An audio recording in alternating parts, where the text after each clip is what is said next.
ఈ వీడియో దాదాపు ఒక నెల పైంది అనుకుంటా. అంటే డిసెంబర్‌లోది అనుకుంటున్నాను. 2 నెలలు కూడా కావచ్చు దాదాపు. ఏంటంటే మా పెద్దోడికి నవోదయ ఎగ్జామ్స్ ఉన్నాయి గదా! ఇక వాటి కోసం నేను వాడికి మ్యాథ్స్ చెప్తా పొయ్యి మీద అన్నాన్నయితే మాడగొట్టేసాను.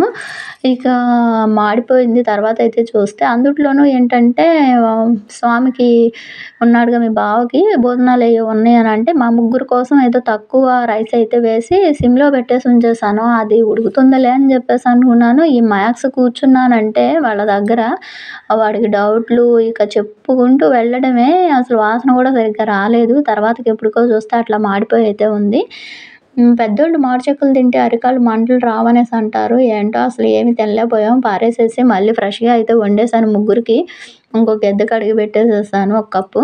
ఇక తక్కువ వండానని జెప్తున్నాను. అక్కడ చూసారా చాలా తక్కువ. ఎప్పుడు గూడా నలుగురం గాబట్టి కొంచెం ఒక గ్లాస్ దాకా వండేదాన్ని. ఆ రోజు అర గ్లాసే వండేసరికి మాడిపోయింది.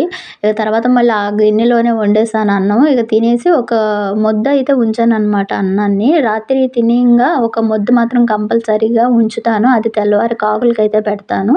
అస్సలు తుడిచేసి అయితే